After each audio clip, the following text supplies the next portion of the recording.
สบายดีธรรมสมเนาะสบายดี FC ของบ่าวบรำกันเบิดสู้คู่สู้คนพี่น้องบ่ว่าสิอยู่ภายในหรือว่าอยู่ต่างประเทศกันคลิปนี้ก็มาเบิ่งบ่าวคำน้อยเฮาอนามัยพี่น้องเอ้ยเนาะนี่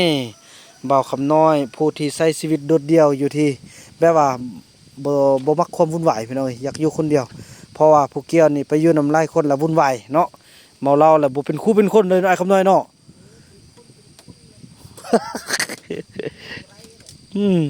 มักอยู่คนเดียวเป็นอยู่นี่สบายเพิ่นว่าไปเบิ่งการที่ว่าเพิ่นอนามัยเงินของเพิ่นนี่โอ้พี่น้องฟ้ายังเลื่อมเนาะตะเวนกำลังจะตกดิน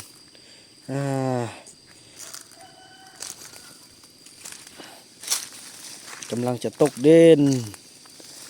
นี่ดีใจพี่น้องที่ไอ้คำน้อยตัดสินใจมาอยู่นำบ่าวบ่นำโอ้อันนี้มันกุ้งกล้วยบ่แม่นทัดมั่มมักเป่าพี่น้องเครื่องเป่าเนาะ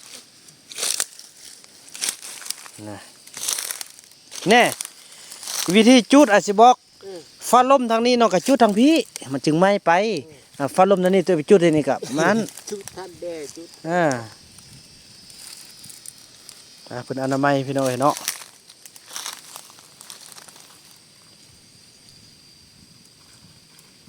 ไม่แล้วเนอะทึกควันทึกทางลมแล้วเนาะ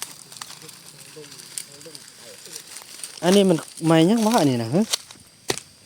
โอ้โดกแล้วเนาะจุดซุ่มซามันไม่ไปหมดเหรอโดกแล้วนี่สิเกี่ยมเฮ็ดแท่งนำได้พี่น้องเนาะแท่งนำลงใส่ยังต่างพี่น้องจุดนี่แหละจุดอันจุดคันสิไปป้าเราบอกไอเด้อไปดำเลยบอกไปก็ได้แล้วเนาะก็บ่ไปก็ได้นะอยู่นี่ก็บ่นั่งเฮ็ดอันนี้บ่แล้วเหือเฝ้าไก่โอ้ต่อไปเป็ดเนาะเป็ดนั้นยันเขากินลักโอ้ไปอื่นเขาลักเลยเนาะเขาลักก็เขาลักนี่บ่อยู่โตไปป้านี่มาเบิ่งบ่มีบ่มีแล้วเนาะเมื่อยล้าเนาะเมื่อยล้านี่ล่ะก็ฮู้ได้พี่น้องคันได้เลี้ยงเป็ดเลี้ยงไก่แล้วเพิ่นก็สิรักษาเด้พี่น้องเอ้ยเนาะโอ้ไอ้คำน้อยเบิ่งให้ไอ้คำน้อยอยู่กับเฮือนงามเนาะต่อไปก็สิได้ดุดอันนี้ไปพี่น้องแม่จันทลีคำวงศาเฮาเป็นผู้ประทำคำสู้เจ้าของเฮือนหลังนี้พี่น้องเนาะนี่บ้านพักตักอากาศตอนนี้มีเจ้าของเฝ้าพุ่นอยู่ทางนั้นไหมไปจุดทางนั้นมามันจึงอันนั้นฟ้าลมมีหัวลมจุดมันเล็กๆมันละน้อยเนี่ยมันก็จึงไม้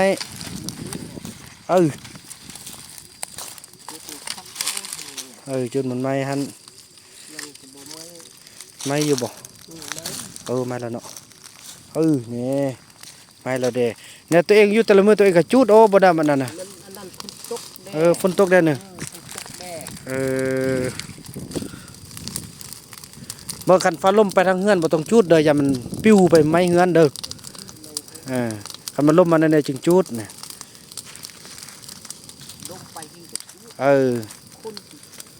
พุ่นจุดพุ่นบัดนี้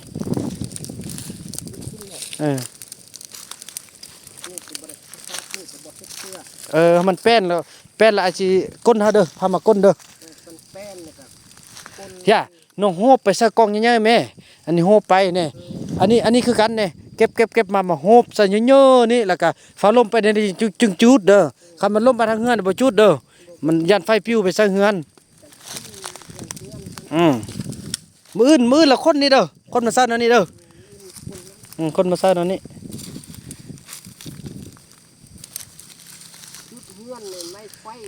โอ้บ่มีบนอยู่โอเนาะ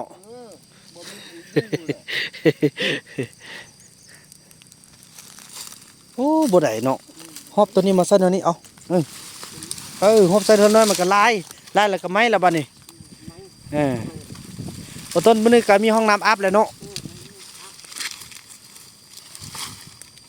บัดเข้ามารถยกเข้ามาขุดนี่เต้นก็ได้แม่นแหละขุดไปนี่กุกไม้หั่นปะอยู่พุ่นแม่นแหละขุดนี่แม่มันต้นมันต้นเขาอีแม่หันเขาที่เว้า อืม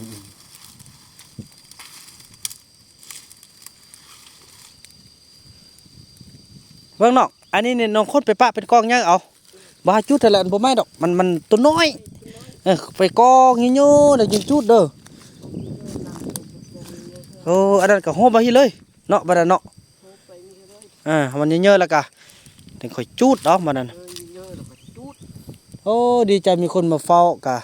บ่าวนํขึ้นมานอนน่ะก็สิอุ่นใจได้มีไอ้คำน้อยเด้อเนาะนอนนี่แด้นอนนี่แด้นอนนี่แดนอนหันแดนอนนี่แด บ้านนั้นก็มีแขก FC มายามเฮานอนนำกันนี้เออน อนกันนี่บด เออบ นลุ่มก็นอนบด เทิงก็นอน มันเพิ่งก็นอนพออยู่พุ่นก็นอนบด อ่า วัดเขาลดยุดไปบดเลยก็ เออบ ดเลย เออเนี่ยจังหน่อยก็สิได้ปลูกผักปลูกมีเลี้ยงเป็ดเลี้ยงไก่อยู่เทิงพี่น้องเอ้ย ใจอยู่ที่ ทางหน้านี่เอาไปปลูกอันนั้นเนาะปลูกหอมปลูกดอกไม้ปลูกหยังได้พี่น้องเอ้ย ตะคอมปลูกผักกาดปลูกอันนี้อันนั้นเลย อ่า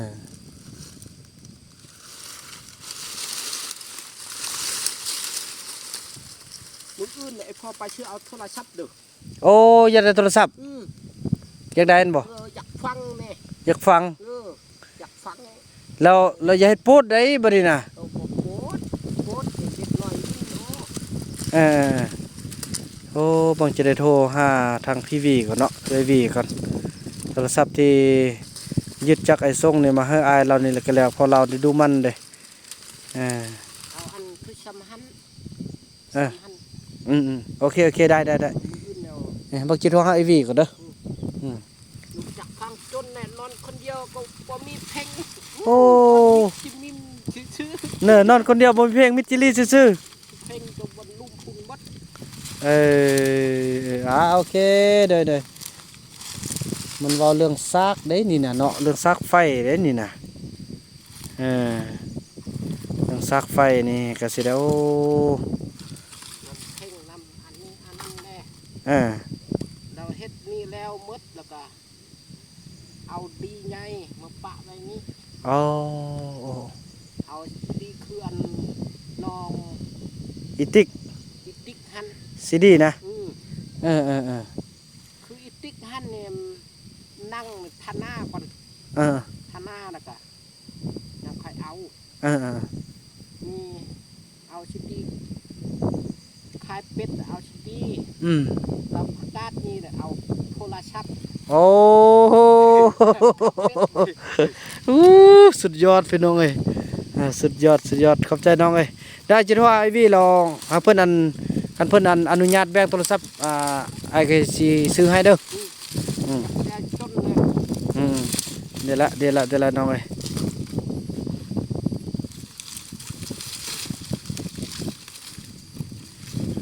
เนาะแม่นเลยพี่น้อยจะได้เฮ็ดแนวนี้แทนล่ะโทรศัพท์ไอ้ส่งกันว่าตั้งซ่อนพี่น้องเนาะซ่อนทุกคนถ้ามันหัวได้มาแล้วแบบยากเนาะ คืออันปักชงหันก็ของปักชงของไอ้นางก็หักไอ้นางของไอ้แม่ก็หักไอ้แม่เราก็ลูกก็หักเฮ็ดลูกคนเดียวเฮ็ดอยากขัดเอง โอ้ดูมันสินี่ได้อยู่เบิ่งสิได้ล่มทางเบบี้ก่อนเด้อคันเพิ่นอนุญาตให้แล้วก็สิเอามาให้เด้อ แล้วก็เอาอันซากหั่นนะ อันซากแม่ ซากแบบอีหลีอันซากอันไฟหั่นนะ คืออีหันแน่ คือแดงคือฉะนั้นแบตมันปากนี่ได้ คือเฮ็ดนี่บ่แล้วเฮือหันแดแล้วก็เฮ็ดหันแล้วหมดแล้วก็ผักพรลูกแป้งหันบ่ดังเพราะอันนั้นเขากินก้อนหมดแล้วลูกกินหมดคือกันนะต่อไป โอ้ยคำหน่อยน่าฮักเด้อพี่น้องเอ้ยเนาะขอแต่อย่างเดียวอย่าสิไปเมาเหล้าพี่น้องเอ้ยเมาเหล้าแล้วบ่น่าฮักไอ้คำหน่อยน่าฮักขนาดไอ้คำหน่อยฮู้บ่ไอ้คำหน่อยน่าฮักแล้วลูกกินเหล้าที่ห้องแน่ดินี่บ่กินบ่กินแล้วเนาะบ่กินมันกินมัน เว้าหลายเนาะ เว้าหลาย นั่นมันลั่นเนี่ยดีละซั่นน่ะ มี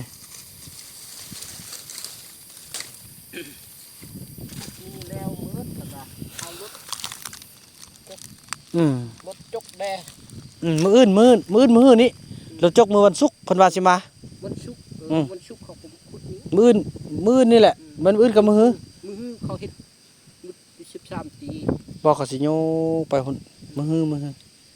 เพิ่นโทรบอกมื้อเช้าละ มือหั่นแล้ว แม่น เขา หยัง เฮ็ดบุญแล้วก็ว่าไอ้พ่อว่าคาบควายควัก แม่น เขาคาบควาย ได้กินน้ำกันเด้เด้อ กินน้ำกันเลย นี่ละได้กินน้ำกันละ กินน้ำกันมัด อย่าลืมนะอันนี้คนมาไว้เลย คนมาไว้นี่เลย คนไว้ เออ ลายแบบ แล้วอันนั้นก็คนมาพี่พออย่าไปแปะอันนี้ไล่แต่จุดแล้วมันต้นเขาใต้แล้วเขาสิเว้าเฮาเลยเด้อเนี่ยมันต้นเขาเขาปลูกเดี๋ยวมันต้นเข้า ต้นเขา เออ ต้นเขาก็ไอ้แม่เนี่ยมาบอกเขาว่าลูกฟันบ่ฟันแหละ อืมอีแม่บอกว่ายันน้องฟันนะ ลูกบ่ฟันมันห้องเจ้า อ่า ดินเฮาแต่อันนี้เนี่ยว่า โอ้โหเด้อพระอันเฮ็ดอันนี้เรามื้อแรกเราลงไปกินข้าวได้อาบน้ำพุ่นเด้อโอ้ต้นติมจะเนาะเฮามีห้องน้ำเท่าก็จะอาบไปเทิงนี้เนาะ อาบน้ำอาบน้ำทางนี้ ดิบดีอายก็สิมาเลี้ยงน้ำหนักไก่น่ะ อีก เลี้ยงน้ำกันเลยคั่วกินเฮาก็คั่วกินน้ำกันเลยเนาะ กินน้ำกันแน่ แนวนั้นแหละเด้อ เด้อลูกคนนี้บ่แล้วเรือ โดยอาสิลงเมื่อไรอย่าลืมเราไปกินข้าวแล้วอาบน้ำพุ่นเด้อไปพี่น้องไปเบิ่งมาแค้นเฮาพี่น้องเอ้ยเนาะโอ้โถน่ะเริ่มบรรยากาศพี่น้องเอ้ยอยู่แบบสงบพี่น้องโน่นน่ะทางนั้นก็เห็นหมู่บ้านลมที่ว่าหัวพัดมาตลอดเลยพี่น้องเอ้ยเนาะเย็นเซ้อสังเกตได้เห็นบ่มันต้นเนาะขณะยามแล้งพี่น้องเอ้ยหุ่นบ่ไม้หุ่นอากาศนี่สดชื่นพี่น้องเอ้ยพุ่นน่ะเบิ่งเห็น360องศาเลยพี่น้องเอ้ยสุดยอดเลยเด้อมานั่นอันลงไปกินข้าวเด้อไปหน่อยเนาะเดี๋ยวขออนามัยจีซ่อนให้เราอนามัยหมดนี่นะหลังจากที่ว่ารถนั่นก็รถจกมาเขาเนาะอนามัยไปพุ่นบ้างรถจกในเข้าทางใดนี่น่าจะเข้านี่เลยแหละพี่น้อยเนาะเข้ามานี่เลยเข้ามาบนนี้แหละตื่นมานั่นนี่แหละเข้ามาบนนี้บนบ่มีต้นไม้เนาะลีกเลี่ยงบนต้นไม้น้อยที่สุดเข้ามานี่จกนี่เคลียร์ลงจกนี่เคลียร์ลงให้หน่อยเคลียร์ลงไปลุ่มพุ่นจะได้กำกับบ่เรื่องอันนั้นก็ซัดลงไปลุ่มพุ่นเนาะขวดไปพอมันปุ๊กเฮือนใดพี่น้องเป็นแถวเพียงขึ้นกันยังงามเลยพี่น้องถ้ามันเป็นแถวคือวังเวียงคืออันนั้นนะคือเขตอันเนี้ยเกาะเอิ้นว่าเมืองเฟืองเนาะแม่นเมืองเฟืองนี่มาบ่นำก็จะได้ขึ้นมานอนพี่แล้วเด้บาทนี่พอรถก็จะมาไว้นี่โอ้นี่ไหวได้นี่เนาะมาคอนี่ผู้คือบุออกปานนี่ออกยากเลยว่ะนี่แหละรถจกสิมาเข้ามานี่แหละครวดเข้ามานี่เลยเนาะเข้ามานี่สอดเข้านี่เลยเอาทำไมเข้ามาเด้อก็มาแค่นพวกมันนั่นแต่ว่าคืนมดเนาะนี่งามหลาย1 ต้นโอ้สิเบิ้งได้มาแค่นี่อยู่นี่ได้นี่นะรถจกนี่ต้องเข้าพุ่นให้ทางไปพุ่นเนาะตัดเขานี้แล้วมันอนามัยนี่เลยเสื่อง1 ต้นขึ้นแล้วมาขอบ่แม่นนี่หว่าใส่บ่เห็นออกเครือพี่น้องมาคอนี่ออกยากก็พี่น้องมาคอนี่อันนี้แหละเพาะยากที่สุดพี่น้องเอ้ยขึ้นมาแค่ต้นที่2อยู่ใส่อาหารเนาะต้นหนึ่งฮะต้นหนึ่งตรงอยู่นี่ต้นนั้นขึ้นแล้ว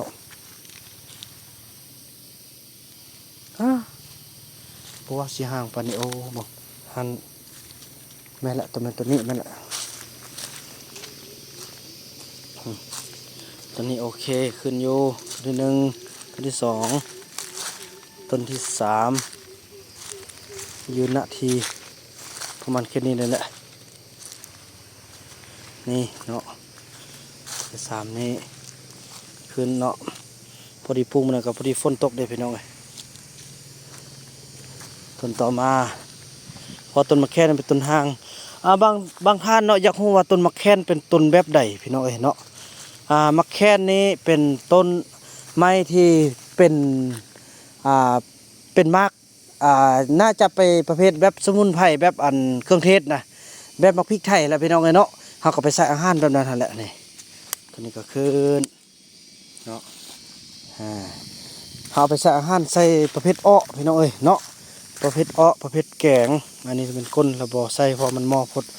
ทำมาใส่อยู่บนนี่โอ้ต้นนี้แฮวอีลิโอแต่กะนี่ปงแท้พี่น้องเอ้ยนี่เห็นบ่เนาะนี่ปงนี่ขึ้นอยู่เช็คเบิ่งว่ามันขึ้นจากต้นหรือบ่ขึ้นจากต้นถือว่าตกใจต้นเมื่อกี้ถือว่าแต่ว่าเพิ่นปงแล้วเนาะนี่นั่นขึ้นแล้วนี่ปงยอดมาแล้วใบก็งามเลยพี่น้องหอมเลยโอ้โถนี่ต้นบาบุนำอยู่นี่เนาะบาบุนำเอาต้นที่ว่าเหี่ยวได้มาปลูกนะคืนบ่นี่คืนแท้พี่น้องเอ้ยงามเนาะโอ้ยตักแตนตีนหมดงาม2 ปีเป็นพ้น2 ปี2 ปีหา3 ปีพี่น้องเอ้ยเนาะขนาดดินอุดมสมบูรณ์ได้3 ปี2 ปีคันว่าธรรมดาสามัญก็3 ปีขึ้นไปนี่ตัวนี้ก็ขึ้นแล้วเด้นี่โอ้งามเด้อตัวไอ้เฟืองเขาจะใส่สุดกับไอ้เฟืองนี่แหละพี่น้องเอ้ยเพิ่นเอานำเอาในมาใส่เพิ่นก็เลือกอีกเด้ต้นงามกว่าหมู่พี่น้องโอ้โหโธ่โอ้ถ้วยนำมาทิ่มนี่โอ้เนาะพี่น้องโป้งามขนาดเล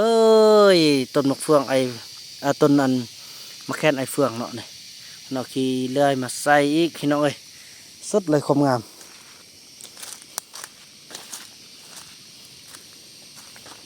แล้วก็มาต้นใดตึมต้นเคยไหลบาทนี่เนาะนี่เป็นประตูเข้ากับงามเลยละเนาะอาจจะไปซอกเอาต้นกล้วยต้นย่างมาใส่ตึมบ้านนั้นเอาต้นกล้วยยาวๆเป็นน้องตังขึ้นเลยเนาะเป็นสัญลักษณ์ของเผ่าตรงเรื่องเอาน้องเลย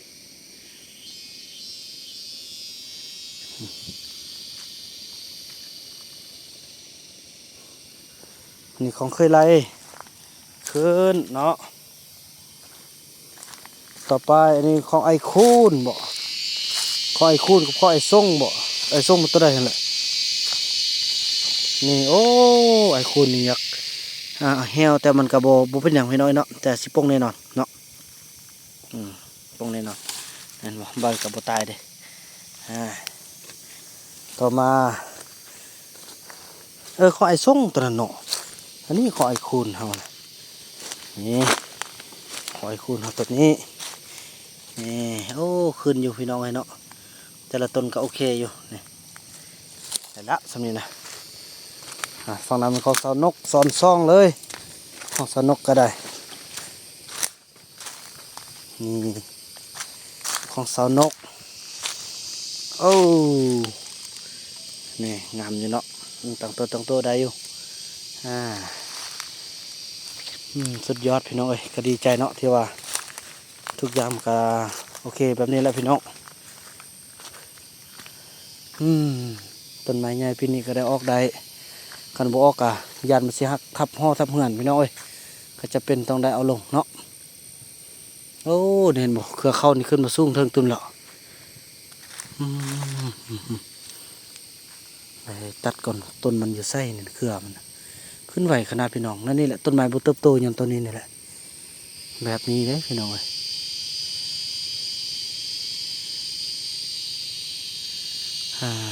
บรรยากาศเนาะปีที่1นี่มันก็อาจจะบ่งามเพราะปานใดหาไม้มันโดกมันเหี่ยวก่อนพี่น้องเนาะนี่โครงการเฮาพี่น้องดีใจเนาะสุดยอดละเนี่ย